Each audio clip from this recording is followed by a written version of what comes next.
This is 2010 part one. I'll do part two and part three over the weekend.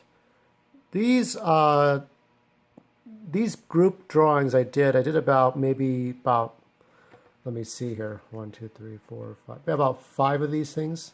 I didn't do a lot more than those. So these group drawings are sort of a preparation for the Outcasters, a society of short stories, published in 2011. And I'll do another 30-minute video of that. And I'll just show you the first page of each chapter for out of respect to my publishing company, Author House. But when I was starting to do the book, A Society of Short Stories, it ended up being 700 pages long, but I needed to have some like proof of concepts of the characters you would see in the book or read, since it's not a picture book. This is Rainbow Harmony.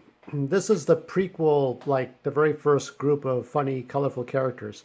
There is a show on, oh, even before, maybe before I was born. My brothers were born in 1976. So around 76, 77, 78, there was a show called Croft's Super Show, in which you had these colorful characters, 1970s, like goofy looking characters, actors. It was cool, not Cool in the Gang, Captain Cool and his amazing crew, or whatever the fuck it was. So I based it on that. I based it on, British characters. John Steed, I guess you could say the actor who played him. And I wanted it to have a bunch of colorful characters. You have, a heterosexual couple here. You have a homosexual here. You have another revolutionary here. And a howler monkey or a white, I think it's a white-handed gibbon. But it ends up looking like a general monkey, doesn't it? And this is Roth McGoth as a child. He was Roth Notorium. So this is Damon Notorium, his wife Ember, Tarrant Plume. This is Yasser Galliope and Iggy and Roth. And Notorium for notorious, but that's what I came up with. So the story was that these characters were a 1970s band who wanted to do away with the establishment entirely and just have like no post office, no government, no laws, but just do weed, do cocaine, do heroin, do ecstasy without any repercussions, LSD, just be outlaws, entirely have a world based on their bullshit, just like completely left wing, just anybody do whatever they want, orgies, cults, it's okay because Damon Notorium would allow it. So that was the backstory of him. Then we have Roth McGoth. So this one here becomes this one. And so he's like about 4'11", 4'9". He's not a very tall person.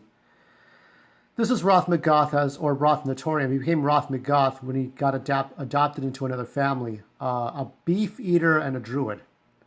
And you've got his. These are the dust bunny, midget people or little people. Frederick, and I forgot the other guy's name. One is Frederick, and I don't know what the other one is. I forget. I can't keep track now of all the 90 characters I created. This is Vulturo, a bearded vulture. Bearded vultures eat bones and stuff. This is what he does. You got Memo the Burger Thug. You got Artichoka. And you've got his wife, who is based on an author. This is the Vandala Meadow Cudgel Shillings. So it's a parody of a great author. She used to write about vampires, and now she just writes love stories. That's how it is. So that's the McGoth crew. Their setup is that they're the parody of Ronald McDonald and his happy friends, Bertie and the Hamburglar and Grimace and the Fry Guys. That's exactly what it is. You'd have to be in your late 30s, early 40s to at least understand what I'm saying. Then we have the Circus Freaks. These are, of course, my original characters from 97 to the 2000s to now. And you have Moses, who becomes this. This is his alter ego. That's this guy here, based on a president of a bank. I don't think he's doing that anymore. This is Eric, who is this brilliant scientist. This is his alter ego here, just pure energy. And here's Ashley, based on some chola I met years ago. Haven't seen her in a long time. And we go down to her alter ego. I plan to write her story next week. I'm actually going to start writing the outline out. And we'll go to,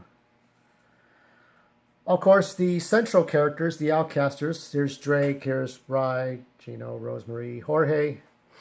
And redone much better, more shading, more colors. But I wanted to do more writing. I wanted to define them. I don't just stick to art. I do my writing too. That's how it is. And we have the Angels of New Day. If you think of Amanda Seyfried or Amaya Miller, that's kind of like this blonde here, this one here. This one's kind of like Joe Jackson, a young Joe Jackson with the crooked hat. So this is Tulip, this is Zether, this is Syllabone, a robot bulldog. This is a tall, lanky guy with a long nose. This is Kaleido, and that's Io. I changed a lot for these characters. But they're supposed to be in the future. They're the council in Tokyo, Japan in the future. So I'll line these up really quick. This was to set up the second book that I published in 2011. And I think I did publish it in November of 2011. All this stuff, all these things that I'm doing, I've set up this universe. And in this universe, you have Outcasters, you have Rainbow Harmony, you have McGoth Crew, you have Agents of Hate, you have the Neo-Nazis, the Black Panthers, you have Klansmen, you have the Angels of New Day, you have the Circus Freaks, you have the Outcasters, you have the Devastators. Oh, I don't have the Devastators in here? Hold on one second. Yeah, we have it. It's in the... So here here's Jerry, right? So these are the stars of Grim Planet also. This is Jerry. Here's Zetro, this alien here. There's Violet. Yeah, that's Violet. There's Huicho and Jesus. And the deal with them was that they're the ones who destroy the Earth through poisonous fruit, through massive bombs of destruction, through poison in the sky, poisonous rain. It turns people stupid. So the idea was that Jerry was a thug who met this alien by accident, and they convinced these three people to make money based on the presence of an alien species, and it ends up backfiring on the people of the world. And Jerry takes his own life because he doesn't care anymore. He doesn't give a shit. This one, I never did the backstory until 2016 when I did Grim Planet, and then I decided to not let it be canon, to let it be its own story, to let it be its own continuity. But it's roughly what he did when the Outcasters were in charge. So for the Outcasters, they're the counterpart, like evil counterparts. Jerry is Drake's cousin, so they're related to each other. Rosemary is Violet's sister. Gino is the nephew of Huicho. Jesus is Jorge's brother, and Rai is a strange-looking character, but speaks Japanese, and Zetro's an alien. So they're kind of like, he's technology-based. You know, he creates technology, and Zetro is technology. So there's a whole good guy, bad guy counterparts. I'll just take it out of the damn sheets. I was looking for it, but I couldn't find it. I was trying to find it. I couldn't. I don't want to take 10 years getting this damn thing out. So we'll end it with this. Seeing the Devastators, seeing the Outcasters. This was a really... building all these characters up, I have done all 6, and I wanted to focus mostly on these types of people. There were people like Oyeye Wambui and her son Kamau, who are African or African American immigrants who are doing extreme sports.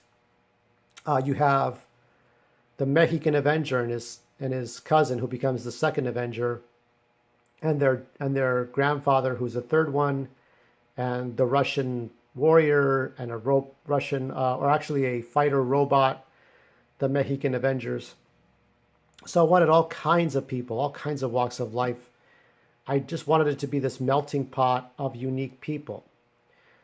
But keep in mind that when you write a story, you're going to have stereotypes. You're going to have the stereotypical black guy who likes rap. You're going to have the stereotypical white guy who likes country music. He likes reality shows. He might like soy milk, okay? You're going to have the stereotypical Asians who use chopsticks. You're going to have stereotypes. It's unavoidable. It's kind of racist if you say everybody's a stereotype, but it isn't racist to have the stereotypes because it's just they exist. We walk by people and they do the typical things you expect them to do. But for these characters, they just do what they do, and it stands out. So tomorrow I will show you some digital art on the computer. Then I will show you my panorama, my sort of 360-degree panorama. I'll show you how it works. Be kind, be cruel, be you.